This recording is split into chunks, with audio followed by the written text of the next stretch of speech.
अब हम चलते हैं चैप्टर 4 की एक्सरसाइज की तरफ, जिसमें हमारे पास सबसे पहले न्यूमेरिकल प्रॉब्लम्स को हम डिस्कस करते हैं।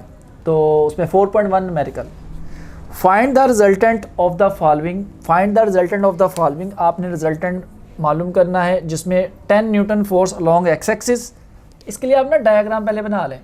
सपोज ये 10 न्यूटन फोर्स है along positive x axis, 10 newton force, ठीक है। फिर उसके बाद 6 newton force along y axis, ये 6 न्यूटन फोर्स। उसके बाद 4 newton force negative x axis, ये 4 न्यूटन फोर्स आ गई।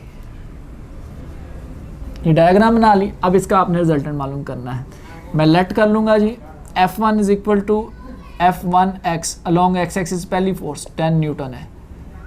F2x 4 न्यूटन, लेकिन उसके साथ माइनस लगा देंगे क्योंकि वो ऑपोजिट है 10 न्यूटन के। और Fy कितनी है 6 न्यूटन। तो Fx टोटल फोर्स कितनी हो जाएगी, F1x F2x 10 माइनस 4 6 न्यूटन आ जाएगी अलोंग एक्स एक्सिस। और 6 न्यूटन y के रिजल्टेंट का क्या फार्मूला आपने मैग्नीट्यूड का पढ़ा था, Fx का स्क्वायर Fy का स्क्वायर, ठीक है। 6 का स्क्वायर प्लस 6 का स्क्वायर, तो ये आपके पास जब आप कैलकुलेटर में इसका आंसर लगा लेंगे तो ये आएगा 8.48 न्यूटन। अब 8.48 को आप 8.5 न्यूटन भी कह सकते हैं। अब डायरेक्शन मालूम करनी है तो क्या फार्मूला था डायरेक्शन का, theta is equal to tan inverse Fy by Fx, 6/6 tan inverse 6/6। तो 6/6 आपके पास 1 आ गया। जब आप कैलकुलेटर पे 1 का tan इनवर्स लेंगे तो 45 डिग्री उसका आंसर आ जाएगा, ठीक है। तो ये रिजल्टेंट होगा इसका, और ये 45 डिग्री आ जाएगा।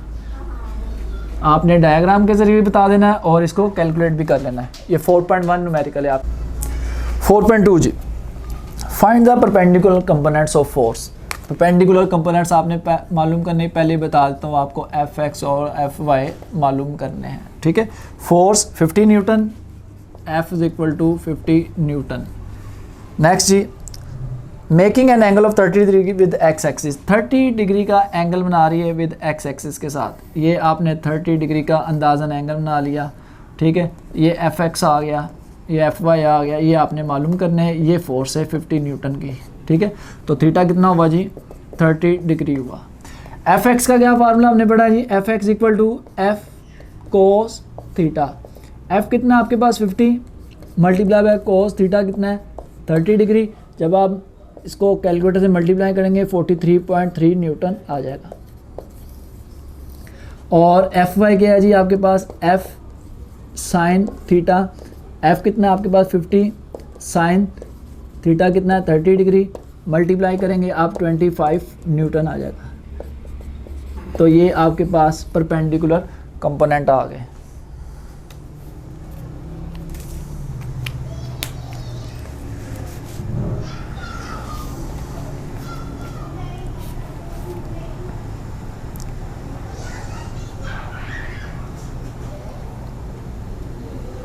.3 problem number, find the magnitude and direction. Magnitude simple F, direction यानी theta. Find the magnitude and direction if of force if its x component is, x component यानी Fx कितना है 12 न्यूटन, और y component is Fy 5 newton, ठीक है। तो magnitude का क्या फार्मूला था ये, Fx का स्क्वायर Fy का स्क्वायर। Fx कितना आपके पास 12 न्यूटन, Fy 5 न्यूटन का स्क्वायर। 12 144, 25 169, 169 का स्क्वायर रूट लेंगे आप तो 13 न्यूटन आ जाएगी फोर्स। थीटा मालूम करना है, क्या फार्मूला होता है थीटा का, डायरेक्शन यानी Fy ओवर Fx, यानी tan inverse is equal to 5/12। Calculator से वैल्यू लेंगे इसकी 22.6 डिग्री आ जाएगा।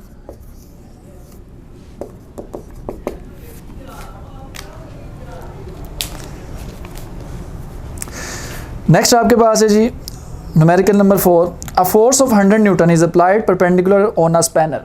100 न्यूटन फोर्स आपने स्पैनर पे लगाई, फोर्स कितनी है 100 न्यूटन, ठीक है, स्पैनर पे लगाई, जिसकी लेंथ कितनी है at a distance of 10 centimetre from the nut, यानी जिसको हम L कह देंगे, कितना 10 सेंटीमीटर, मीटर में कन्वर्ट करना है तो 100 पे डिवाइड कर देंगे, तो ये आएगा 0.1 मीटर। टार्क मालूम करें जी, कितना टार्क पैदा होगा ये आपने बताना है। तो टार्क का आपको फार्मूला बताया था L multiply by F, 0.1 multiply by 100, तो ये आ गया 10 न्यूटन मीटर।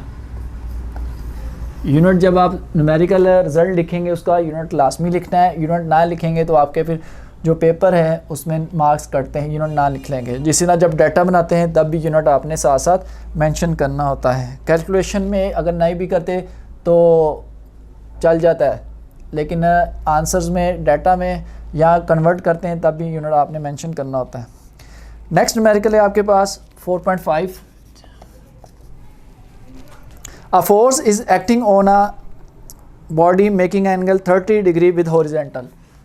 पहले ही बता दिया जिसने 30 डिग्री का एंगल बना रही है विद हॉरिजेंटल एक फोर्स, ठीक है। द हॉरिजेंटल कंपोनेंट 20 न्यूटन है। फाइंड द फोर्स, फोर्स आपने मालूम करनी है। एफ एक्स कितना है 20 न्यूटन, थीटा कितना है 30 डिग्री, ठीक है। तो फार्मूला क्या होता है जी, एफ एक्स का F equal to F cos of theta, आपने एफ मालूम करना है, कॉस थीटा इधर आ जाएगा, एफ कितना है 20, कॉस थीटा कितना है जी 30 डिग्री। तो जब डिवाइड करेंगे आपके पास आ जाएगा 23.09 न्यूटन, कैलकुलेटर पे आंसर आ जाएगा ये, ठीक है। राउंड ऑफ कर दें इसको तो 23.1 न्यूटन आ जाएगा आप।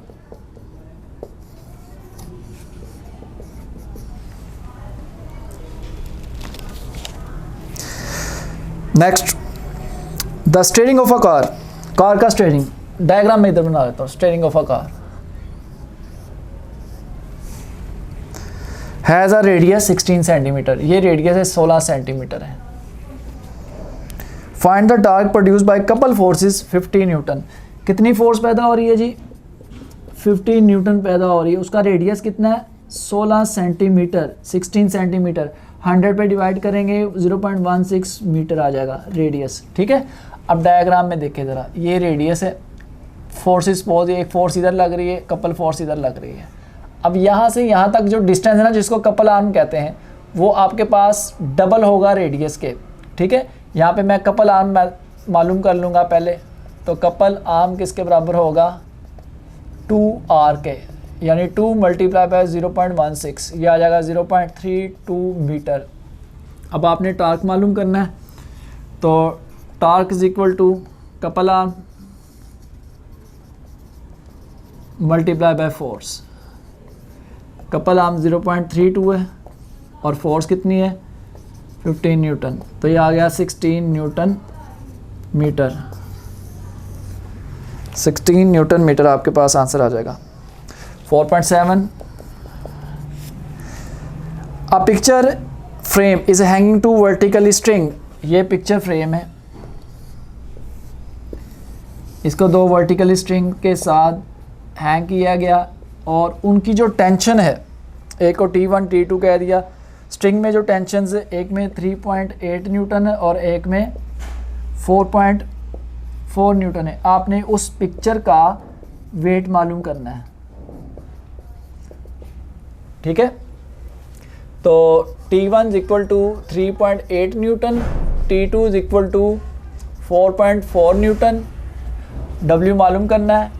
डायग्राम की तरफ देखें, डायग्राम इक्विलिब्रियम में है, इक्विलिब्रियम में होती है तो सम ऑफ फोर्सेस इक्वल टू 0 होता है, या फिर दूसरा ये भी होता है कि वर्टिकल फोर्स जो डाउनवर्ड है वो अपवर्ड वर्टिकल फोर्सेस के बराबर होगी।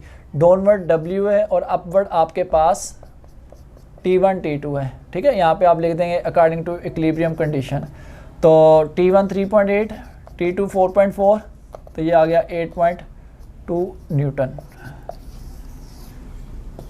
4.8 न्यूमेरिकल। नेक्स्ट, जिसमें उसने डाटा गिवन दिया हुआ है, डायग्राम बनाकर, ये पहली बॉडी है 5 किलोग्राम की, दूसरी बॉडी 3 किलोग्राम है, ठीक है। अब उसने कहा है 2 blocks of masses 5 and 3 are suspended with 2 strings as shown in figure. Find the tensions each string. Her string में टेंशन मालूम करनी, यानी कि स्ट्रिंग तो एक ही जा रही है, उसके 2 हिस्से हो गए। यहाँ पे जो टेंशन होगी वो ये वाली टेंशन के बराबर नहीं होगी, ठीक है। अब जो हम बात करेंगे ऊपर वाली टेंशन की, T1 की, तो लेट कर लेंगे जी M1 इक्वल टू 5 किलोग्राम और M2 इक्वल टू 3 किलोग्राम, ठीक है। अब टेंशन T1 मालूम करना आपने, टेंशन T2 मालूम करना है, डायग्राम में जो मैंने आपको बताई है। जब T1 की बात करेंगे तो T1 यहाँ पे टेंशन है, ये जो टेंशन है इस पे ये दोनों वेट एक्ट कर रहे हैं, M1 का वेट भी और M2 का वेट भी। तो इसके लिए आपके पास आ जाएगा M1G यानी वेट 1, M2G वेट 2। तो M1G आपके पास M1 कितना है 5 किलोग्राम, G की वैल्यू जो हम अप्रोक्सीमेटली लेते हैं वो 10 होती है, M2 कितना है 3 और G की वैल्यू 10 हो गई, तो ये आ गया 50 + 30 80 न्यूटन। जब हम बात करेंगे ये T2 की, तो T2 पे सिर्फ ये नीचे वाला वेट एक्ट कर रहा है, क्योंकि T2 ऊपर नहीं है नीचे टेंशन है, तो ये W2 आ जाएगा T2। तो T2 के लिए आ जाएगा M2G 3 × 10, G की वैल्यू 10, वो आ जाएगा आपके पास 30 न्यूटन।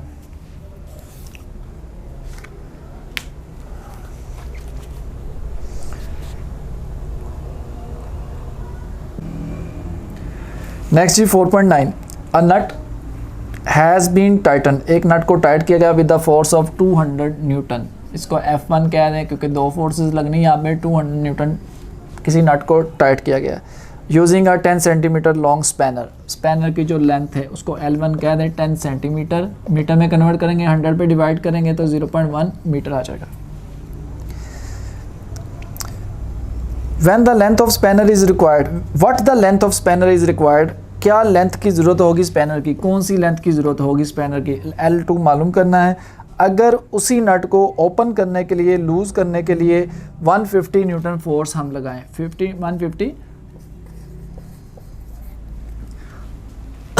तो मैंने आपको principle of moment of force पढ़ाया था, जिसके मुताबिक मैंने कहा था कि जितनी फोर्स आप किसी नट को टाइट करने के लिए लगाते हैं उतनी ही फोर्स आपको लूज़ करने के लिए लगानी पड़ती है, क्योंकि प्रिंसिपल ऑफ मूवमेंट में क्लॉकवाइज मूवमेंट और एंटी क्लॉकवाइज मूवमेंट आपस में बराबर होते हैं।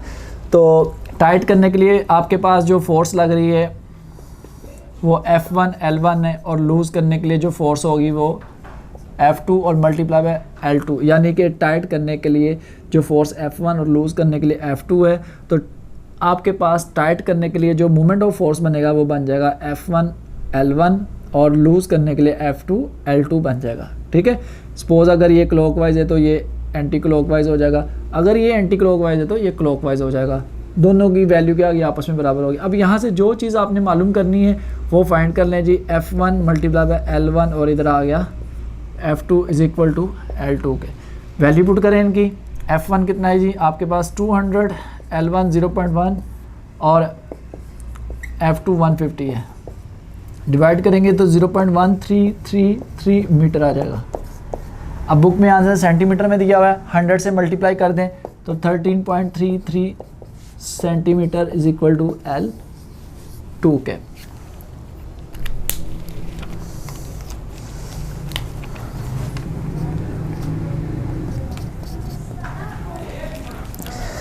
नेक्स्ट ये आपके पास 4.10 है, जिसमें a block of mass 10 kilogram is suspended, लटकाया गया है at a distance of 20 centimetre from the centre of uniform bar of 1 metre long. पहले आप डायग्राम बना लें इसकी।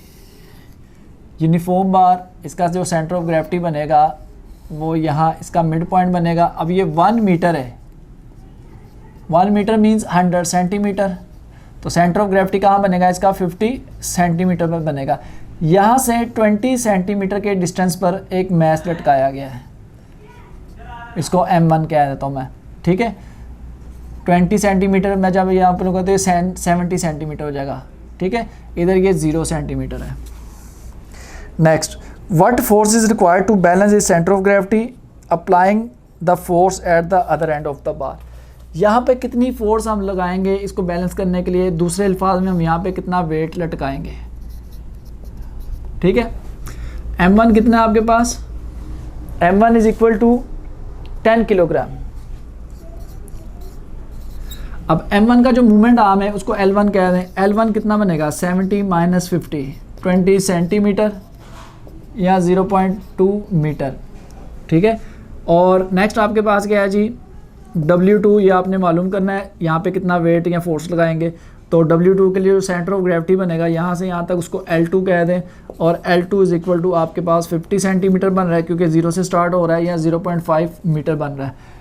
अगेन रॉड सीसा की शक्ल इख्तियार कर गया है, तो clockwise torque anti clockwise torque के बराबर होगा। Principle of movement of force इस्तेमाल करेंगे, clockwise torque anti clockwise torque के बराबर होगा, यानी L2 multiply by W2 is equal to L1 multiply by W1।